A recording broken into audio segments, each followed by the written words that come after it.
Aš žinote, jūsų komentarus skaitau ir jūs sakote, reikia kalbėti apie mitybą, kaip mitybą sureguliuoti. Žinote, aš jums pasakysiu, galbūt kitaip. Galbūt reikia suprasti mitybos esmę ir prasmę. Dabar artėja šventės, kalėdos. Bet kai aš pasižiūriu į vežimus, pirkinių krepšius parduotuvėse, man, žinokit, susidaro toks įspūdis, kad šventės jau atėjo ir mes jau švenčiame. Galbūt reikia pradėti nuo to, kiek ir kada mes valgome. Mes atsimename, kad yra šventės, bet mes pamiršome, kad prieš šventės yra visą laiką pasnikas.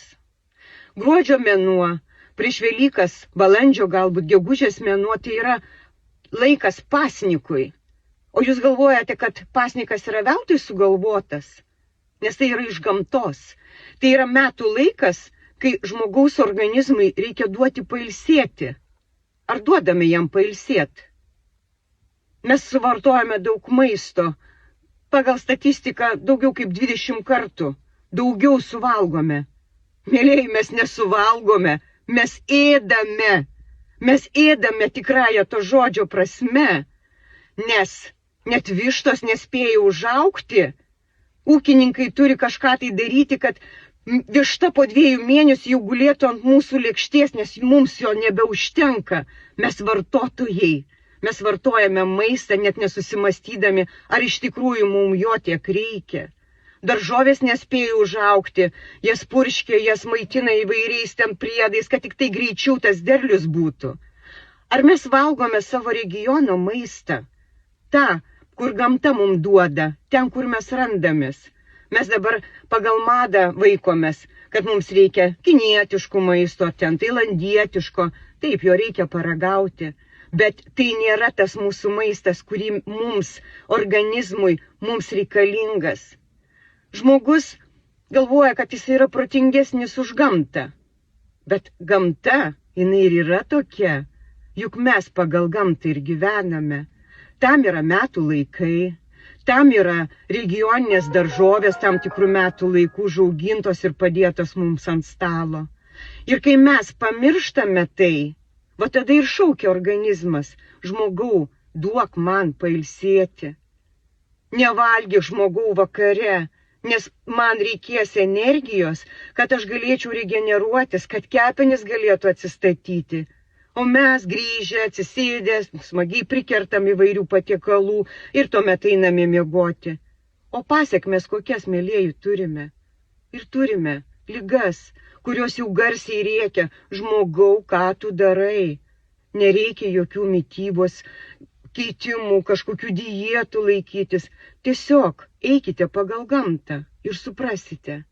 Juk gamta ir duoda tuos produktus, kurių mums reikia. Ar kada nors susimastėte parduotuvėse stovėdami ties lentynomis, ar gamta sukūrė tiek produktų, kiek mes turime savo parduotuvių lentynose? Kiek yra netikrų, netaisyklingų, nevertingų, nemaistingų produktų. O tie, kurie užaugino gamtą ir padavė mums, pateikė, sėdi kamputėje susisukę, nes jų forma negraži, jų spalva netokia, bet jie pilni vitaminų ir būtent tie, kurie yra reikalingi mūsų organizmui.